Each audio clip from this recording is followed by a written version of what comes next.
Well, welcome everyone to our annual Volunteer Appreciation Gathering. I'm Mary Lynn Vaughn, the Manager of Volunteer Services, and I'm so happy to see all of you. I can hardly believe it's been a year since we gathered the last time. This is our opportunity to thank our great volunteers for everything that they've done to help us to serve our wonderful patients, and for their contributions to just everything that we do. If you're a volunteer, please raise your hand using the Zoom icon for such purposes so that we can know who you all are.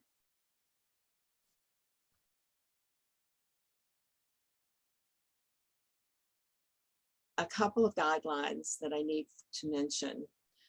First, please mute your mics and keep them muted until the end of the program, when I will ask you to unmute and to offer your congratulations to our volunteers using whatever method you want to use.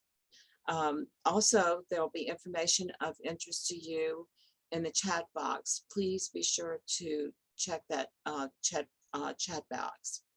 And be aware that we are recording this event, and it'll be available to you upon request. You may want to refer to the program that I shared with you earlier, because we're going to get started with the program. It gives me great pleasure to introduce Carlos Matub, who has been a volunteer at Cathedral Clinic for quite a long time now. And he's eager to return to Cathedral on Saturdays, and hopefully I'll have good news for him about that sometime soon. I asked Carlos to play Amazing Grace for us as we reflect on our many, many blessings this past year. Carlos? Hi, Marilyn. Thank you. All right, so this is just an appreciation to everyone, all the volunteers, and for this past year, and to all that we've gone through together. So here's Amazing Grace for you guys.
Thank you, guys.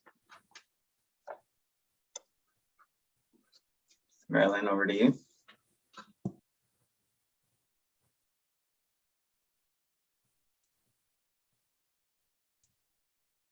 There, I unmuted myself. Can you hear me now? Yes. Okay. It occurred to me that perhaps our volunteers would like some tips on what they need to know as they're preparing themselves to apply to medical school, dental school, PA school, nursing school, whatever. So I asked Alexandria Sobel, who was a medical volunteer, and Jonathan Lee, who was a dental volunteer, if they would share some of their experiences with us on applying to medical and dental school. Alex was a wonderful volunteer in our medical clinics, and she will be entering medical school at UTMB Galveston in just a couple of months. And Jonathan is a second year, well, he is almost a second year dental student at AT Still University in Missouri. So Alex and then Jonathan. Awesome. Thank you, Marilyn. Yeah, so like Marilyn said, she asked me to kind of say a few words about my experience applying to medical school. And I think the biggest thing I want to emphasize is really just how special my time at HHH has been for me. You know, the 3 years that I spent with this organization, I think isn't just something that signaled to med schools, this is my commitment to medicine, you know, waking up every day early to go volunteer somewhere that I really care about, but also something that's going to inform my medical education, that's going to inform the way that I practice as a physician moving forward. And I just think that I want to emphasize that your commitment to this organization is going to speak volumes, not just in your application to health professional schools, but like I said, also to your character, to who you are as a practicing physician in the future. So that's really what I want to emphasize. I also just want to say, like, kind of open up to all of the experiences that this organization allows you to have. I know that all the experiences that I've had, the time that I've spent with providers, and, you know, in particular, the time that I've spent with patients and what they've taught me, how I've grown from my interactions with these patients is an invaluable experience. So I really encourage everybody, you know, whether you've been here for a month or 6 months or over a year, just really open yourself up to allowing yourselves to be deeply moved by this experience. And I think that that will show no matter what health profession school you end up at. In my own particular circumstances, I think there were some aspects of my application that made me very slightly neurotic about applying and about my chances of getting into medical school. But I think that the narrative that I built about how much I do care for this community and how much I care about, you know, this population and how I want to work with this population in the future, these are things that medical schools look for. They want people that are committed and that care about the people around them and that the communities that they're involved in. So I think that really spoke to my application process. You know, I didn't, this is going to sound kind of bad, but I didn't have super high hopes for this application cycle. And I was overwhelmed with the responses that I got from medical schools. So just really give yourself up to this process and let your heart kind of speak about what you get involved in.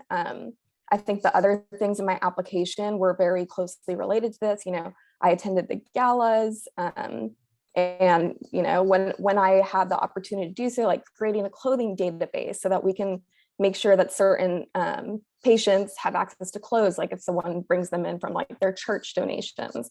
So just allow yourself to be moved by this process. And I don't think that, you know, I think you will end up in the place that you belong because of that. So thank you, Mary Lynn, for giving me this opportunity to kind of share that.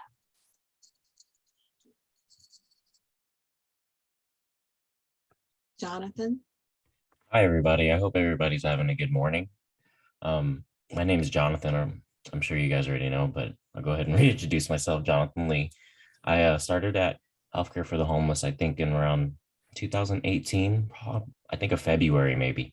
But I remember specifically, I had just started pursuing dentistry and I tried to apply to Healthcare for the Homeless, but they had no positions available for me. So I didn't think I'd ever end up at Healthcare for the Homeless, but a medical student that I met at University of Houston downtown told me, you should apply again. And I was like, okay, let's just go for it. And I ended up getting a Friday spot. And I'm really glad that I tried again because I believe, in my opinion, that it made a huge difference in my application when I finally did apply. And I'm a post-baccalaureate, so I actually graduated with business. I'm non-traditional, and I wanted to come back because I saw dentistry in Vietnam, and I really liked what I saw as far as being able to help people, I guess, rebuild a smile and rebuild their self-esteem. And coming into Healthcare for the Homeless, I wasn't sure what I was getting myself into, but I'm glad I did because I really allowed myself to get engulfed in uh, the clinic as well as like events that happened outside. I actually met our last speaker, Alex, at the gala she was speaking about. And that was one day before my first day at the clinic. But I'm glad that I really let myself get engulfed in it because I think, like she said, it is what you make it. And I I really rode on all the experiences that I had here. And I think it made a huge difference, especially because one, it was genuinely a great experience for me. I was able to talk about it during my interviews, and I think they saw everything that I had really built as far as memories and experience, and my time there, meeting with all the patients, as well as getting to know the staff, like Dr. Grigo. She's a great mentor, an amazing dentist as well. Um, the school that I go to is in Missouri, Kirksville, very small town, population about 17,000. So jumping from Houston to there is a big change, but Healthcare for the Homeless also allowed me to kind of get a preview by meeting their students that rotate through the dental clinic. There's other schools like UT Houston, as well as Arizona, which is still the ATSU school, and Mosdo as well.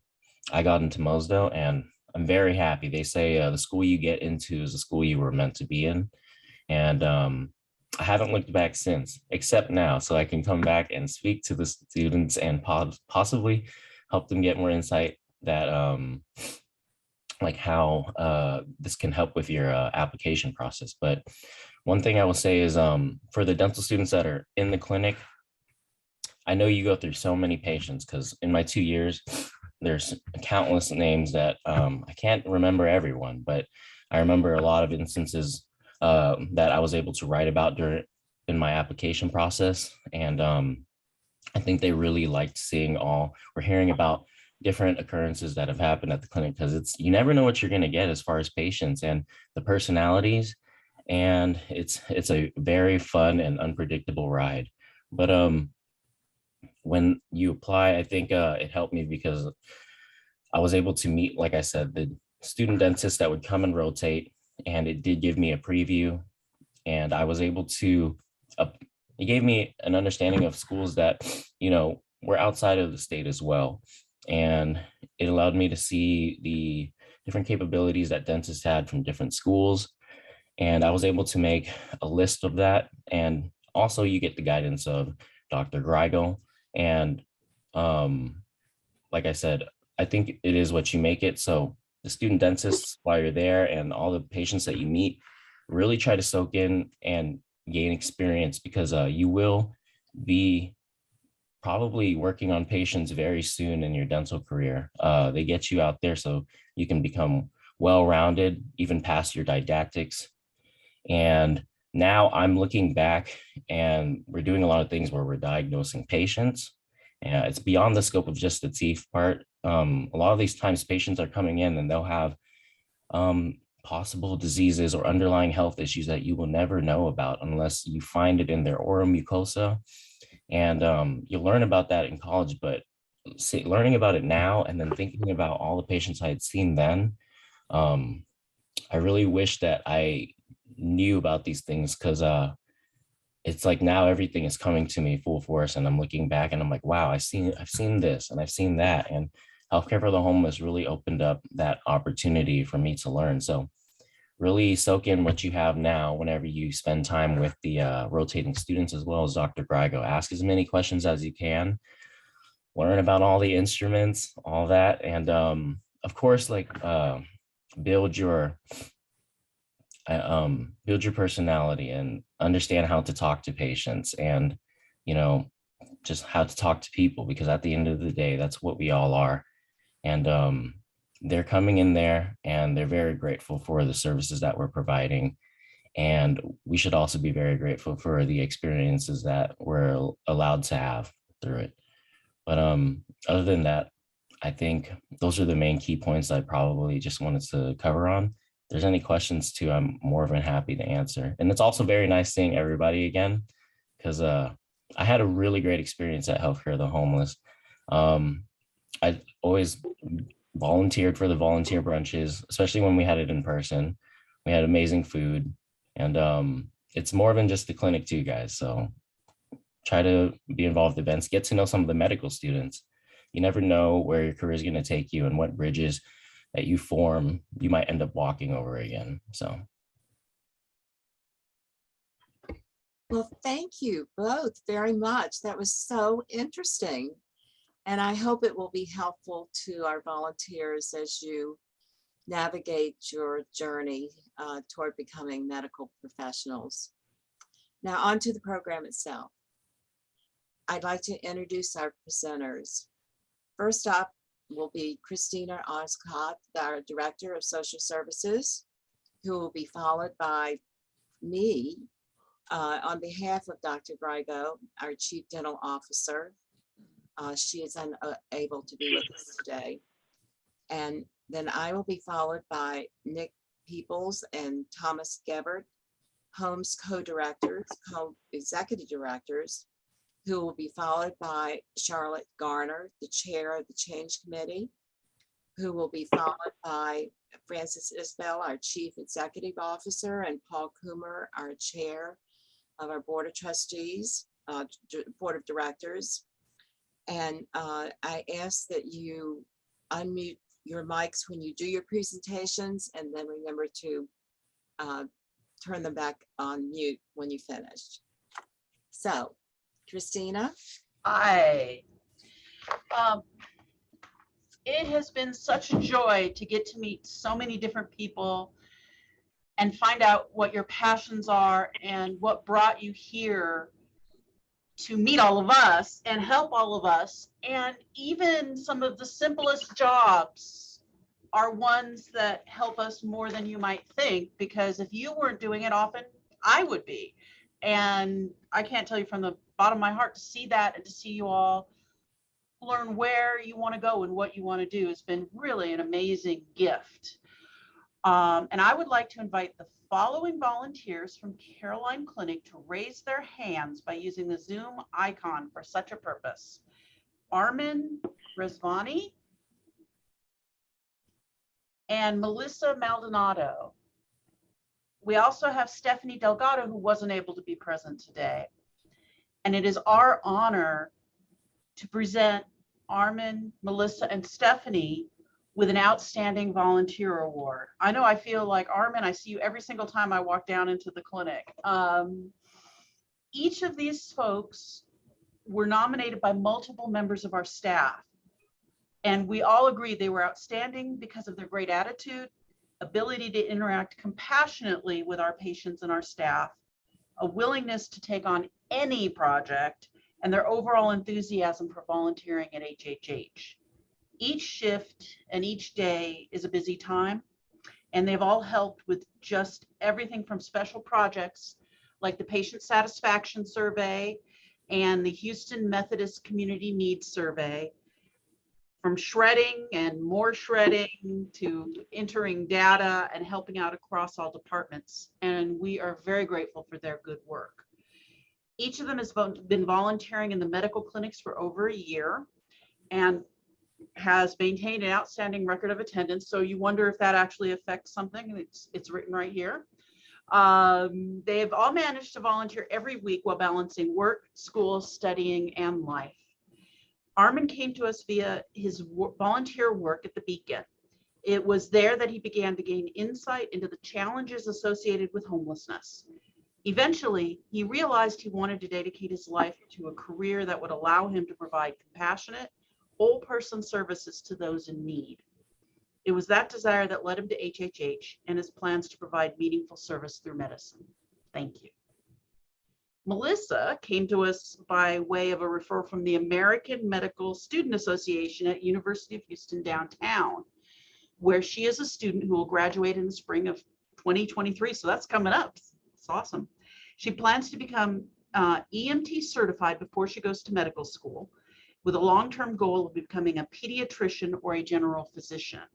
By volunteering at HHH, Melissa says that she has the opportunity to gain an understanding of the work operations as well as of the interaction between patient and provider. And Stephanie Delgado has to work today and is unable to be present to accept her award in person. We congratulate her and wish her the best journey toward medical school. So we are pleased to honor these medical professionals of the future. Congratulations and thank you from the bottom of our hearts and our clients' hearts. Okay, now I would like to ask Mary Bradley to raise her hand.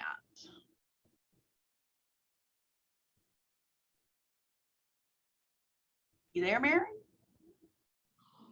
There you are. Now, all of you may know Mary as one of our staff members who's been providing counseling for years, but she also, just as long, has been a volunteer with us. And she has been our chaplain since 2011, so 11 years now. And one of the things that I like working here is how we keep talking about the integrated team, and we talk a lot about the body and mind, and Mary helps bring the spirit to us and to ensure that it is a part of what we do. Because some clients really do get the question, why am I here? What am I doing in life? How can I get that spiritual nurturance that I need? And Mary has provided it not just to the clients, but also to the staff and to volunteers. And it is not unusual to find people checking in with her. And I can say she's been a touchstone for me ever since I've been here. We've been down the hall from each other. And I love that Mary Vaughn mentions that we do occasionally holler down the hallway, which I have to say, since our hallway's filled up, we don't do as much as we used to. But you may not even know that another thing she does is she's provided and helped out with memorial services for our clients when asked. So this is a whole heart, not just for those who are with us, but for those who have recently passed away. And she sometimes, you may not know this, when we send out our letters requesting donations, she actually holds a brief prayer service over the boxes of envelopes before we send it off. And she is probably more humble and understated than you might know, because every time you tell this to her, see, she's shaking her head a little bit. She shakes her head a little bit. But we are so pleased, and both as a coworker and a friend, and someone who has been blessed to have worked with you for 11 years. Thank you for your Outstanding Volunteer Award.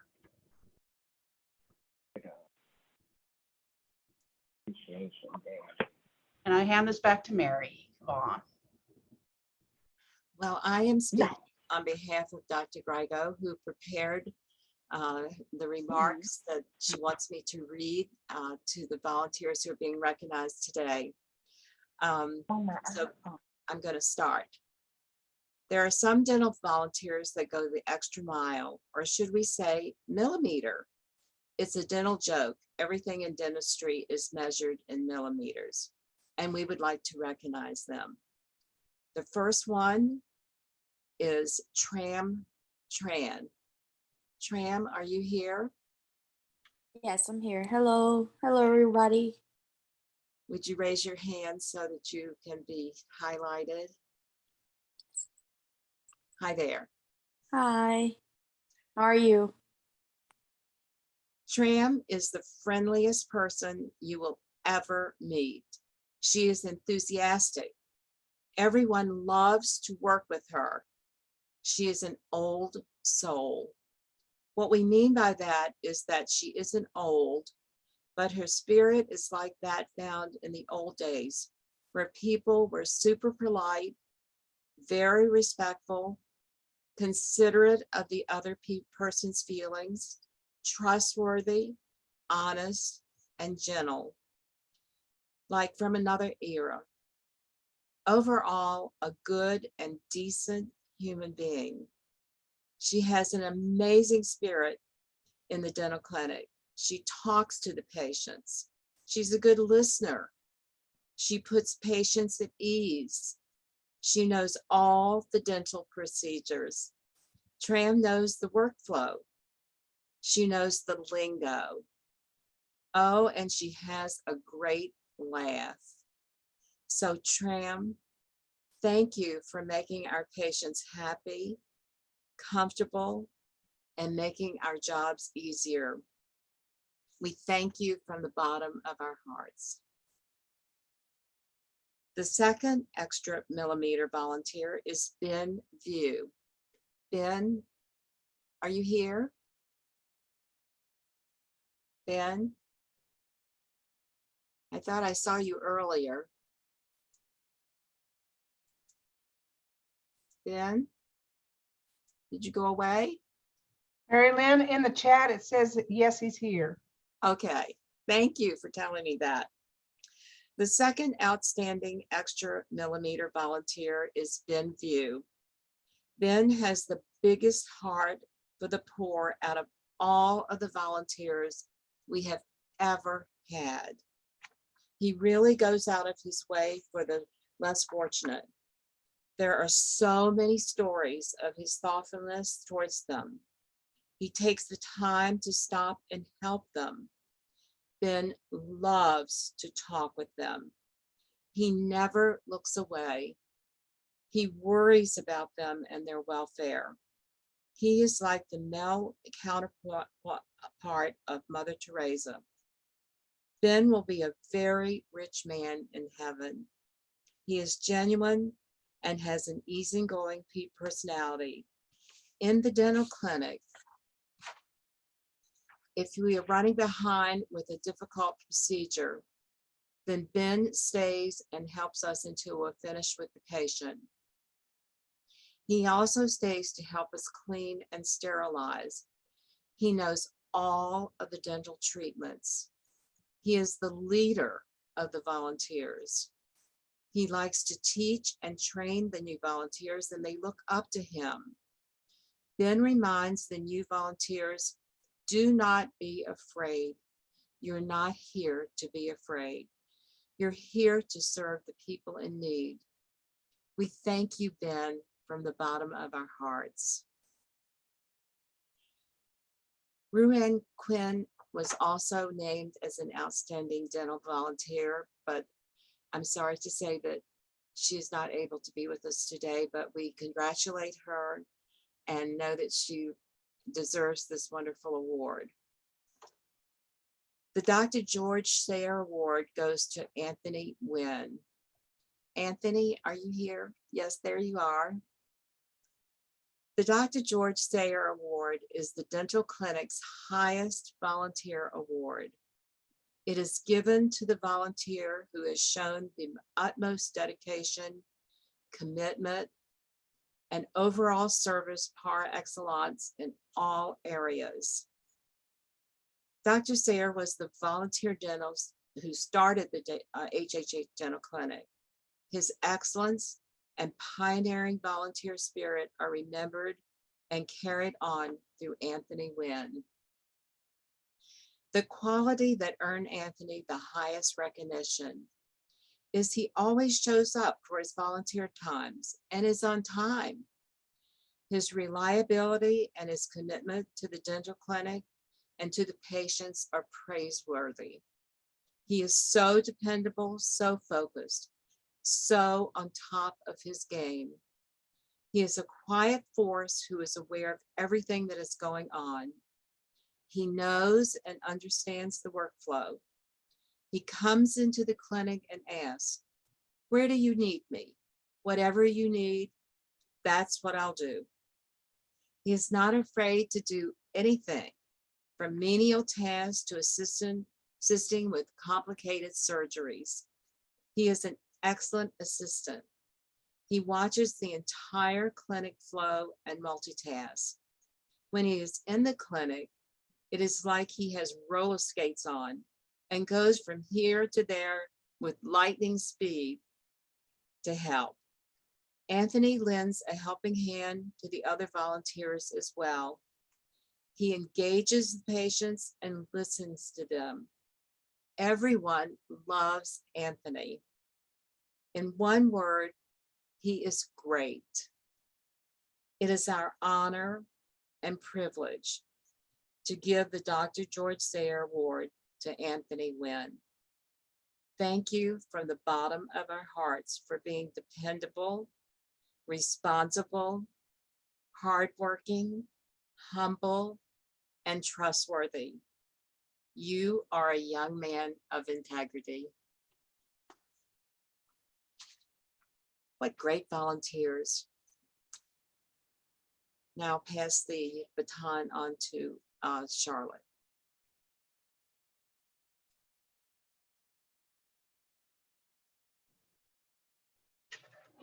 Morning, everyone. My name is Charlotte Garner, and I am the chair of the Consumer Advisory Board. And I'm here today to present the Outstanding Volunteer Service Award on behalf of the Change Committee. The first recipient will be Mr. Carl Rosette. Carl, are you here? Yes. Thank you so much. I'm sure that many of you have become familiar with Carl's infectious file now that he has been inducted into the annals of the Chronicles of Healthcare for the Homeless by being featured in the 2019 annual report. He sprang onto the board with the cab, bringing an exuberant enthusiasm and dedication. His willingness to serve was demonstrated by participating in a voters registration drive during the COVID-19 pandemic. He took on this task after only one day of working with me all by himself for the rest of the week. Extending himself further, he made a dual commitment and became our liaison to the governance board. He contributes tirelessly by attending retreats and various outside events for the board, as well as participating in surveys, voters registration drives for the CAB, all while maintaining an exceptional attendance record, which is indicative of his drive, passion, and motivation to serve. So today, the Consumer Advisory Board of Healthcare for the Homeless Houston recognizes by unanimous vote Mr. Carl Rosette to receive the Outstanding Volunteer Service Award as a member. On behalf of the CAB, we extend our deepest gratitude to you for all you do. Thank you, Carl. Our second award will be presented by our CEO, Ms. Frances Isabel.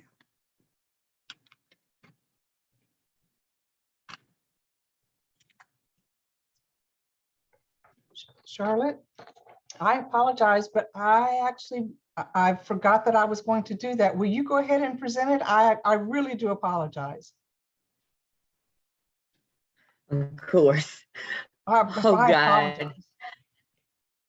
Well, the reason why I had asked Francis to uh, present this award because the large shoes that this individual has paved the way for the Consumer Advisory Board as a pioneer are pretty hard to put into words. But our Outstanding Volunteer Service Award for staff goes to Mr. Joseph Cowboy Benson. Mr. Joe, I can't tell your story, but we do know that you have been a staple, you have been dedicated, and even more so than that, with your transition from homelessness to being a chair of the inaugural chair of the Consumer Advisory Board, you have gone so far with your transition to excel to become a community health worker for the organization. There are so many accolades and so many people that could sit here today and testify to the influence that you have had in shaping the lives of the homeless. Words truly fail me to be able to put into words what your dedication has meant simply to me. I can only say that I thank you from the bottom of my heart for being exemplary and being dedicated and being committed to this cause from the first day that you entered to this very day. Your longevity and your dedication are now being recognized as we extend our sincere appreciation for all that you have done. Thank you. Thank you, Charlotte. And again, I apologize. I would like to add just one thing, and that is that Joseph not only has helped to shape our Consumer Advisory Board, he helped to shape the National Consumer Advisory Board as well, and has actually helped to shape HHH and the way that we provide care. So thank you, Joseph, for all that you've done, not just for our Consumer Advisory Board, but your influence on a national level and within our own organization. Thank you.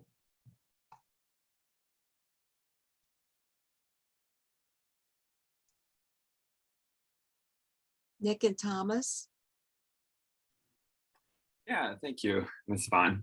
So I am Thomas, and together with Nick, we are the incoming co-directors of the Holmes Clinic. And for those who are not familiar, Holmes is a student-run clinic that operates on Sundays under the auspices of HHH.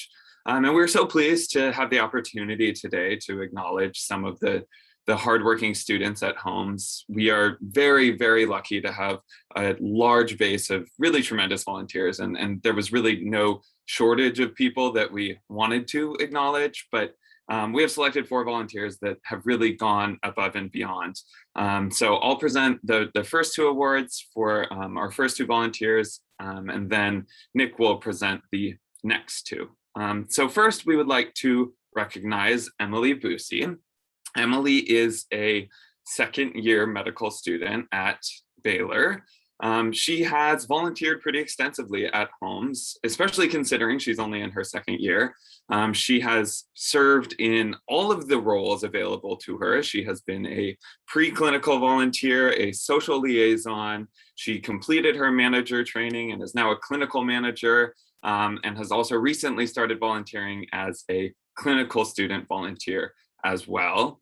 And beyond volunteering at clinic, she has also helped us in an effort to organize and update the resources available to other clinical managers and social liaisons.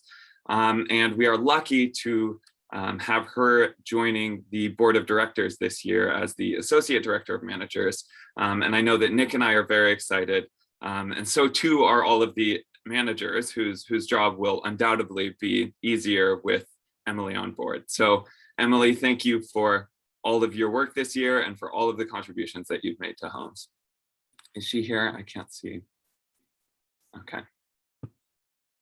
So next, I would like to acknowledge Will Lavercombe. Will is also a second-year medical student, but he is at McGovern. He has served as both a clinical volunteer and as the Associate Director of Finance. And in that role, he has helped to coordinate not just one, but two separate fundraisers, both of which were joint fundraisers between both Baylor College of Medicine and McGovern.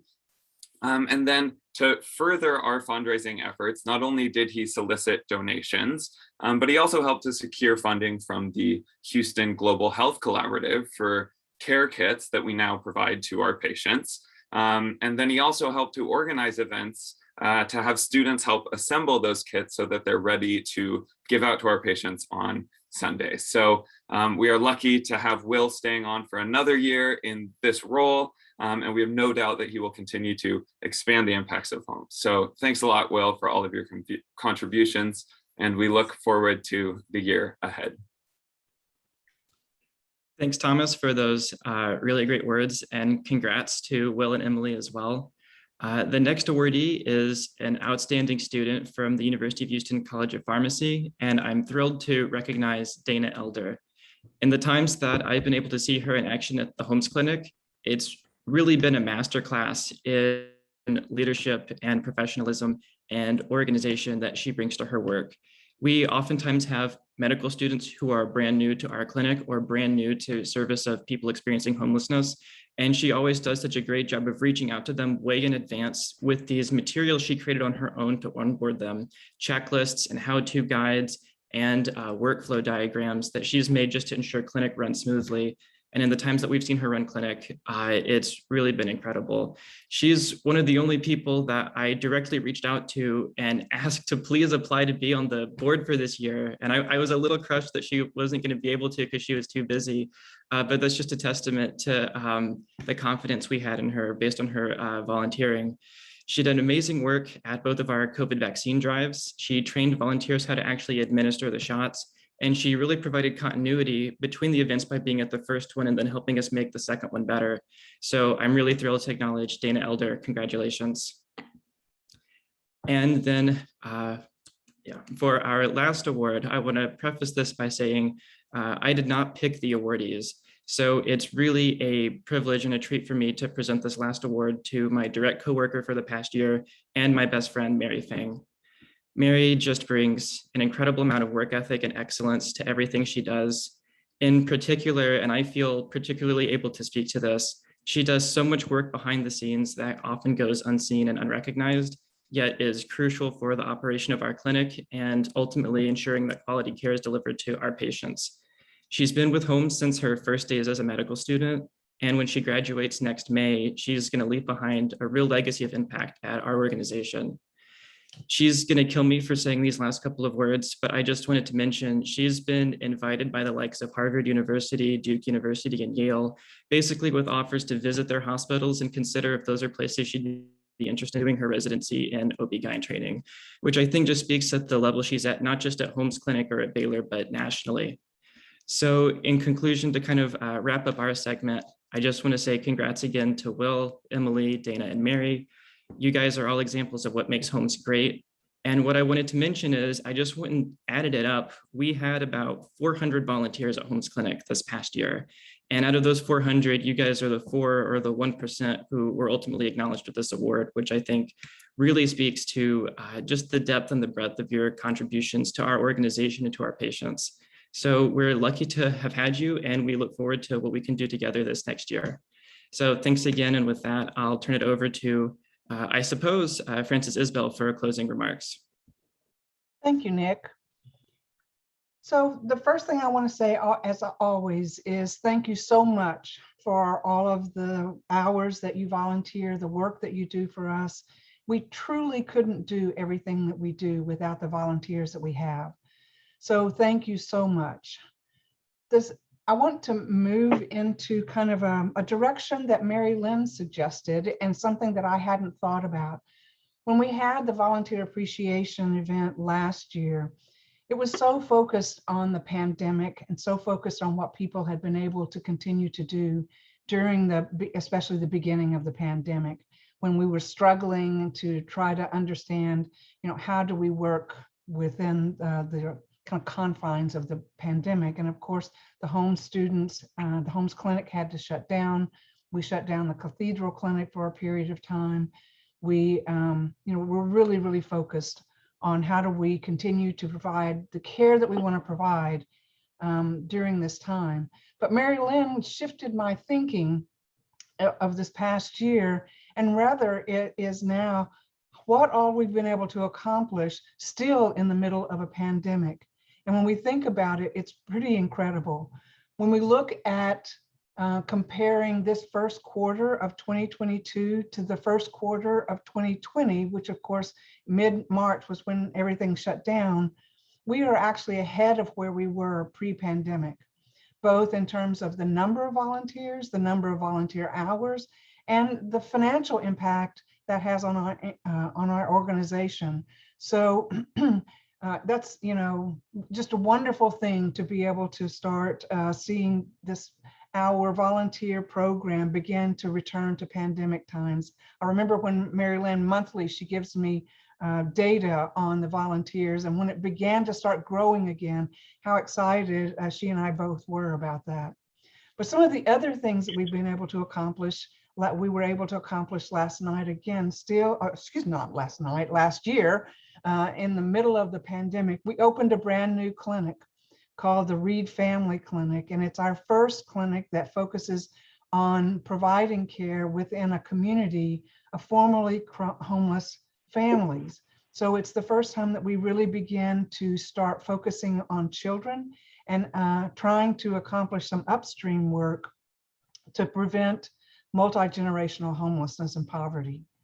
We were able to open up a new eye clinic with a volunteer ophthalmologist, which I know the Homes Clinic is going to be able to have some opportunities to work with as well. So that's the first time that we were able to offer ophthalmologic services on site, in addition to our 2 weeks optometry services. We opened up the board, actually began a young professionals club, and that's going great, just great. So we've got young professionals of all kinds of walks in life. Most of them are somewhere within the healthcare field who have begun to work on behalf of HHH. We started an actual diversity, equity, and inclusion program at HHH during this time. We're working with consultants to look at kind of our practices and our procedures. We've been very pleased to know that we're further along than many organizations, but we are formalizing that work. So you can imagine that when we look back on the things that we have actually been able to accomplish in the middle of this pandemic, that it's just incredible. And I can't tell you how proud I am of both our staff and our volunteers who helped make this possible. So once again, thank you so much for all that you do for us. It's just incredible. And I'm now going to hand this over to our board, the chair of our board of directors, who is our ultimate leader. Thank you, Paul. Thank you, Frances. Yeah, on behalf of the board of directors, I'd like to express our gratitude for your dedication in helping HHH accomplish our mission. And thank you for your service to our clients, who are ultimately the biggest focus that we have through the last, this year, last couple of years, with all the things that we've seen in terms of changes in the world. So again, thank you very much. And that's it. Well, thank you, presenters, and congratulations to all of our reward recipients. Now I invite you to unmute your mics and to demonstrate your thank yous to all of our volunteers using whatever method you want to use, the little icons and clapping or whatever. Dogs bark, dogs barking. Thank you, everyone. Thank you. Thank you, guys. Great Thank you, job. everybody. Wonderful job. You Thank saw that you. my dogs were the Congratulations. first ones to speak. There you go. Thank you, everybody. Right on cue. Wonderful presentation. I really enjoyed the program. Thank you, Dr. Clark. Well, thank you all for participating, and I look forward to seeing you next year in some format. Who knows? Goodbye and have a good rest of your day. Thank you, everyone. Bye. Great job, Mary Lynn. Thank you.